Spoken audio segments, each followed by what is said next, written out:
আজকে important press conference বিধানসভা নির্বাচন উপলক্ষে অল ইন্ডিয়া কংগ্রেস থেকে শ্রী মুকুল ওয়াসনিক জি ওয়ার্কিং কমিটির সদস্য এবং জেনারেল সেক্রেটারি, ওনার নেতৃত্বে আমাদের অবজারভার টিম এখানে এসেছেন। একজন আছেন আমাদের আব্দুল খালিক সাহেব, আসাম থেকে নির্বাচিত লোকসভার সদস্য, এবং আরেকজন দিল্লির কংগ্রেস নেতা প্রাক্তন প্রেসিডেন্ট শ্রী অরবিন্দ লাভলিজি এখানে আছেন। আমাদের ডিসি রাঙ্কলজি সদ্য কংগ্রেসে যোগ দিয়েছেন, বিধায়ক পদ ত্যাগ করে এখানে আছেন। বিলাল মিয়া আমাদের ওয়ার্কিং প্রেসিডেন্ট। দুইজন আমাদের মহিলা নেত্রী কংগ্রেস স্পোক্সপারসন মিতা চক্রবর্তী এবং উইং কমান্ডার এয়ারফোর্সের অনুমা আচার্য জি এবং আমাদের এআইসিসি ত্রিপুরার ইনচার্জ প্রাক্তন এমপি ডাক্তার অজয় কুমার জি, আমাদের জারিতাজি এবং আমাদের কংগ্রেস নেতা প্রাক্তন বিরোধী দলনেতা বিধায়ক শ্রী সুদীপ রায় বর্মন মহাশয়, শ্রী আশিস শাহ, শ্রী গোপাল রায় এবং অশোক দেববর্মাজি, আমাদের প্রাক্তন বিধায়ক, সেবা দলের চেয়ারম্যান নিত্যগোপাল রুদ্রপাল, মাইনরিটি কংগ্রেসের চেয়ারম্যান অ্যাডভোকেট জয়দুল হোসেন, কিষাণ কংগ্রেসের প্রেসিডেন্ট হরিপদ দেবনাথ এবং সহসাথীবৃন্দ। এই গুরুত্বপূর্ণ প্রেস মিটে আপনাদের কাছে বক্তব্য রাখছেন শ্রী মুকুল ওয়াসনিক জি।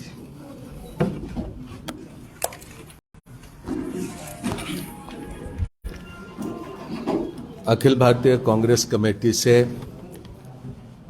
त्रिपुरा के प्रभारी हमारे सम्मानित साथी अजय कुमार जी, त्रिपुरा प्रदेश कांग्रेस कमेटी के अध्यक्ष बिरजित सिन्हा जी, दिल्ली सरकार में 12 साल तक के मंत्री रहे कांग्रेस के वरिष्ठ नेता अरविंदर लवली जी, लोकसभा के असम से सांसद अब्दुल खालिक जी,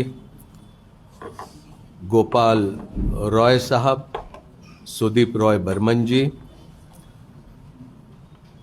अशोक देबबर्मा जी, आशीष शाह जी,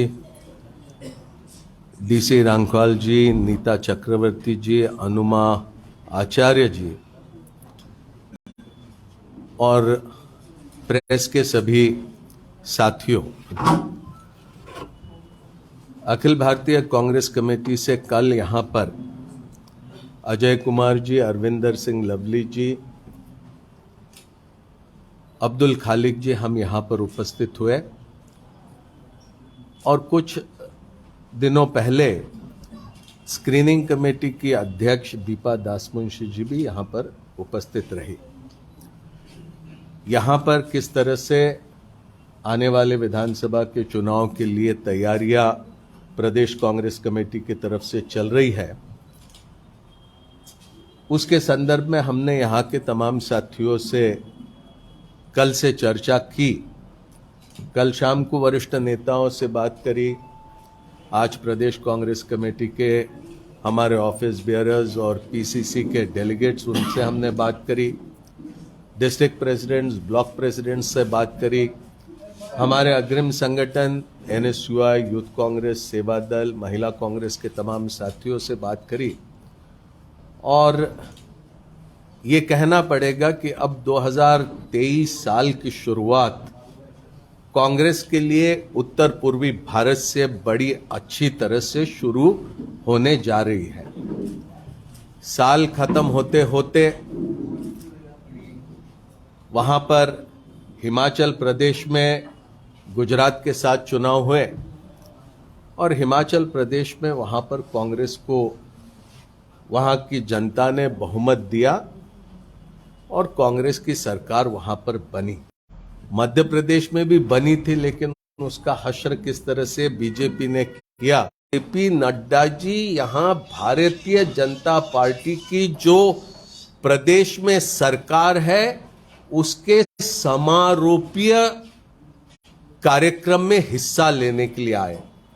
कुछ ही दिनों में चुनाव का ऐलान होगा और याद रखिए अब त्रिपुरा में बीजेपी की सरकार कुछ ही दिनों की बची हुई है। ये सिर्फ कहने के लिए हम कह रहे हैं, ऐसे नहीं। इन्होंने कहा कि मोदी जी के नेतृत्व में क्या क्या नहीं हुआ। मोदी जी आज वहां पर है कर्नाटक में, राष्ट्रीय युवा उत्सव वहां पर उसका शुभारंभ करने के लिए। आज 12 जनवरी, आज स्वामी विवेकानंद जी का जन्म दिवस है, जयंती है। इस स्वामी विवेकानंद जी के जयंती को राष्ट्रीय युवा दिवस ऐलान करने का काम स्वर्गीय प्रधानमंत्री राजीव गांधी जी ने किया। और जब अर्जुन सिंह जी के साथ मैं नरसिम्हा राव जी के मंत्री परिषद में राज्य मंत्री था, तब 1995 में आज ही के दिन राष्ट्रीय युवा उत्सव की शुरुआत हुई। पहला उत्सव भोपाल में हुआ, जिसका शुभारंभ तत्कालीन राष्ट्रपति शंकर दयाल शर्मा ने किया, और दूसरा उत्सव वहां सॉल्ट लेक स्टेडियम कैलकाटा में हुआ, जिसका शुभारंभ मदर टेरेसा ने किया। मुझे खुशी है कि नरेंद्र मोदी जी आज उसी राष्ट्रीय उत्सव का वहां पर उद्घाटन करने के लिए पहुंचे। आज जेपी नड्डा जी ने गिनाया कि कितनी आईआईटी खोली, कितने एम्स खोले, कितने मेडिकल कॉलेजेस की उन्होंने बढ़ोतरी किया। लेकिन ये याद रखना होगा, एक गुलाम भारत को आजाद बनाने का काम भारतीय राष्ट्रीय कांग्रेस ने किया। एक ऐसे भारत को जहां पर सारे तरफ सिर्फ गरीबी थी, उसको एक मजबूत बुनियाद पर खड़ा करके आधुनिक भारत का निर्माण करने की शुरुआत ये भारतीय राष्ट्रीय कांग्रेस ने की। ये भारत में लोकतंत्र, समाजवाद, समता, धर्मनिरपेक्षता, सामाजिक न्याय, ये बुनियादी मूल्यों पर भारत के समाज को, भारत को आगे ले जाने का काम ये भारतीय राष्ट्रीय कांग्रेस ने किया। पहला आईआईटी कांग्रेस ने खोला, पहला all India institute of medical sciences Congress ने खोला, पहला इंडियन इंस्टीट्यूट ऑफ मैनेजमेंट ये कांग्रेस ने खोला। कांग्रेस ने बुनियाद रखी, उसके ऊपर 2 कमरे आपने और चढ़ा दिया, तो आपने कोई बहुत कुछ नया नहीं किया। आप ये बातें मत बताओ, हमने सामाजिक सद्भाव भारत में निर्माण किया। ये सामाजिक सद्भाव नहीं, ये सामाजिक तनाव पैदा कर रहे हैं। हमने भाईचारा बढ़ाने की कोशिश करी, इन्होंने लोगों के बीच दरारें निर्माण करने की कोशिश करी है। हमने भारत में एक ऐसा मजबूत संविधान दिया जिसके वजह से भारत का लोकतंत्र मजबूत हुआ, हर व्यक्ति को समान अधिकार प्राप्त हुआ। आज ये भारत के संविधान के सामने सबसे बड़ी चुनौती अगर किसी से है तो जो दिल्ली में सत्ता में बैठे हैं और जो आज यहां पर सत्ता में बैठे हैं, इनसे भारत के संविधान को चुनौती है। इन्होंने क्या वादा किया था? इन्होंने वादा किया था 5 साल पहले कि हम महिलाओं को सुरक्षा देंगे, हम महिलाओं को हम फ्री एजुकेशन देंगे ग्रेजुएशन तक के। ये नहीं हुआ। महिलाओं के सुरक्षा की अगर बात करोगे तो आपको पता चलेगा, ये कुछ महीने पहले 19 अक्टूबर को एक 16 साल की बच्ची कुमारघाट उनाकोटी में, वहां पर 6 लोगों ने उसके ऊपर बलात्कार किया और एक बहुत बड़े पद पे बैठे हुए बीजेपी के व्यक्ति का बेटा, उसका नाम वहां पर प्राइम अक्यूज करके लिया जाता है, लेकिन उसका नाम, उसके ऊपर किसी तरह से कार्रवाई नहीं होती। यह सिर्फ एक घटना नहीं है। एक हफ्ते बाद 26 अक्टूबर को 14 साल की एक छोटी आदिवासी बच्ची, उसका अपहरण किया गया और गैंग रेप किया गया। जिन्होंने किया उन पर क्या कार्रवाई हुई कुछ पता नहीं। और बस उसके कुछ दिन बाद 11 नवंबर 2022 को 3 साल की बच्ची के ऊपर बलात्कार होता है। ये महिला के सुरक्षा की बात हमारे से कहते हैं, ये सुशासन की बात करते हैं, ये उनका सुशासन है। पूरी तरह से कानून व्यवस्था यहां पर त्रिपुरा में, यहां पर अभी नड्डा जी ने कुछ मिनट पहले यहां कह दिया उन्होंने कि यहां त्रिपुरा में हमने पॉलिटिकल वायलेंस पूरी तरह से खत्म कर दिया। ये कागज है मेरे पास हिंसा के घटना में। और ये घटना ये कहां पर होती है? ये घटना होती है उत्तरमुरा गांव में, नॉर्थ चारिलाम में, वेस्ट त्रिपुरा में। ये घटना होती है 30 नवंबर को। 76 साल का आदमी शाहिद मियां करके ये मारा जाता है। ये सिर्फ एक मिसाल के तौर पर मैं दे रहा हूं, क्योंकि अभी अभी जेपी नड्डा जी ने लोगों को ये बताया कि पॉलिटिकल वायलेंस पूरी तरह से खत्म हुआ। इसका जवाब जेपी नड्डा जी क्यों नहीं देते?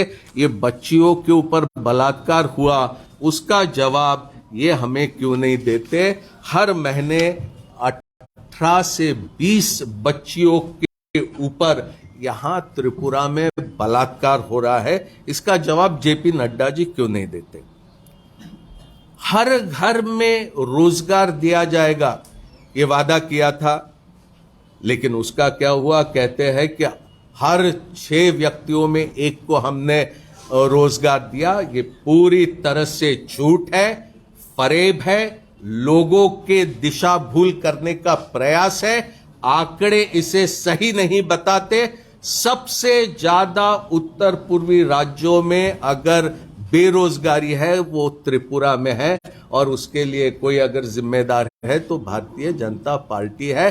कोई नया कारखाना यहां पर नहीं आया पिछले 5 सालों में।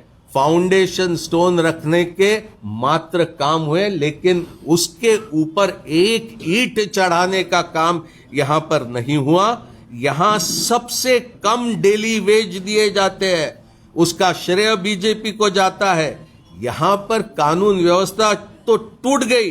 बाइक वाहिनी, हजीरा वाहिनी करके भी जिसे समझा जाता है, ये इनका बोलबाला चल रहा है। और ये किस तरह से सुशासन की बात करेंगे और भ्रष्टाचार निर्मूलन की बात करेंगे?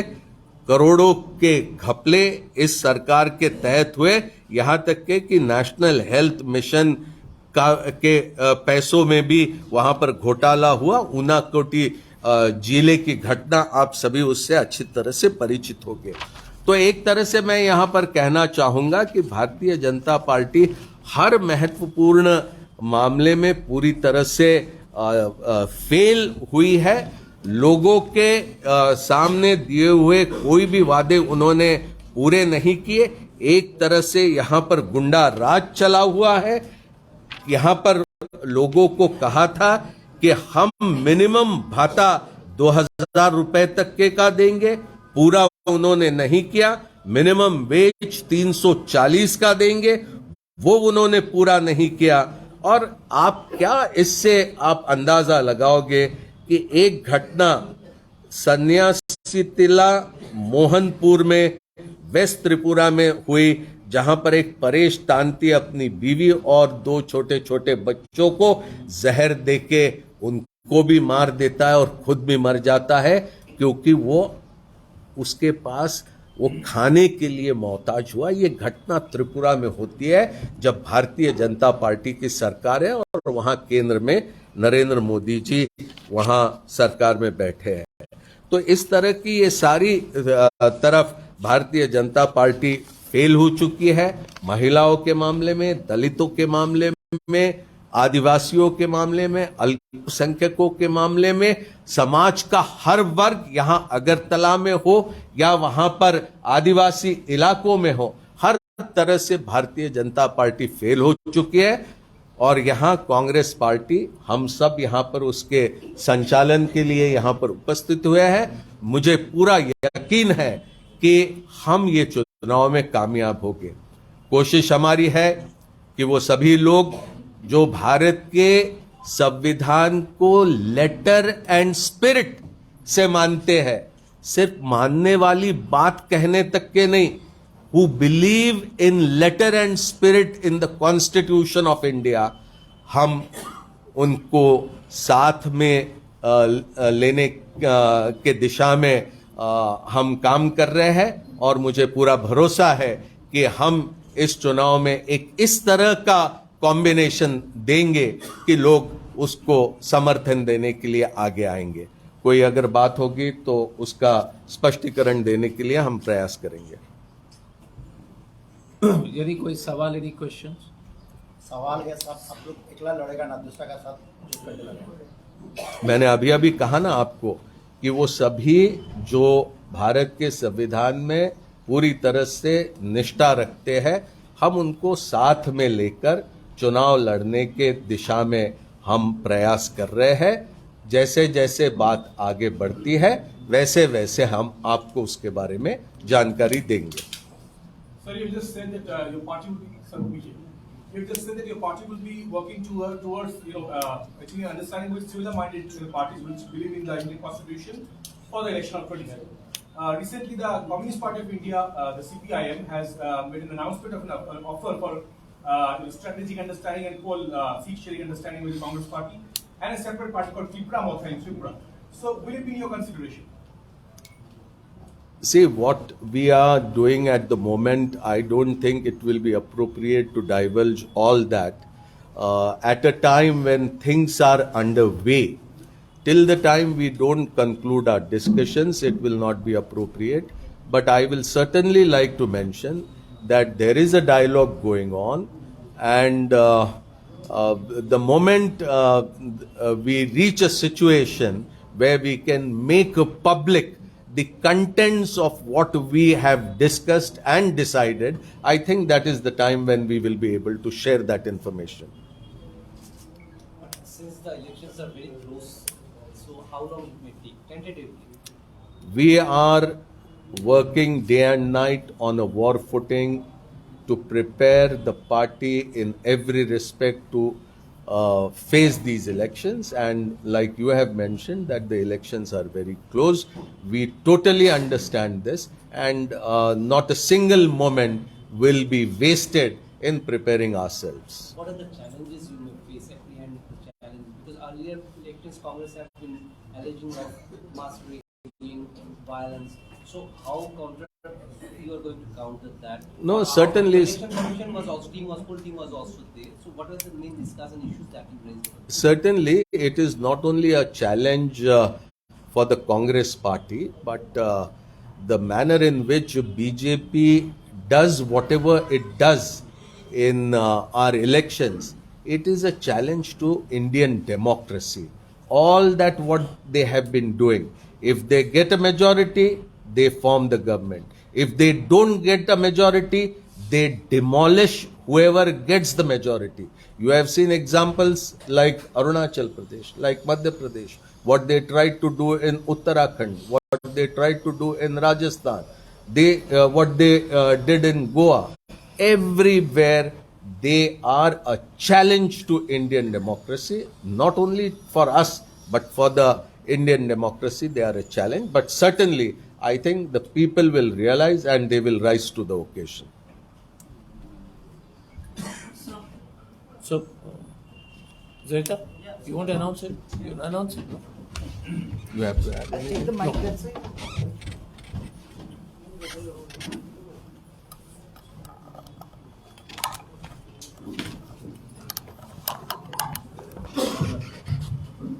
सभी प्रेस के दोस्तों को बहुत बहुत नमस्कार। नमस्कार। मैं हमारे वरिष्ठ नेतागण से अनुरोध करूंगी कि हम का नाम है एक बार बोलबे त्रिपुरा, सभी हमारे वरिष्ठ नेतागण अभी लॉन्च करेंगे, जिसके माध्यम से हम त्रिपुरा को बोलना चाहते हैं कि आमरा बोलछी आपनाराও बोलें।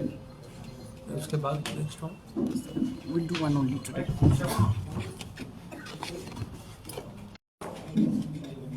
ए विश्व अरे की लग ठीक है।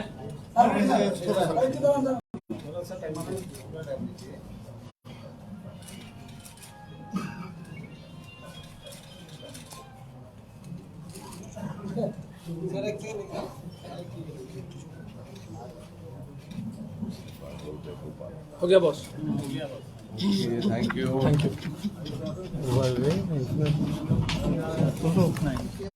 ठीक है ना सर, एटलीस्ट स्टार्ट।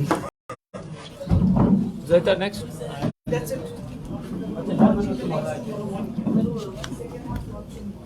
ए, जिसको भी आप लोगों को भी तकलीफ है बीजेपी से, तो इस पे कॉल कर लेना है। आप भी परेशान हो ना, तो इस पे कॉल कर लेना, पक्का आपके लिए भी लागू है। चुपचाप बता देना, नाम नहीं बताएंगे। क्या सब लोग परेशान है भाजपा से?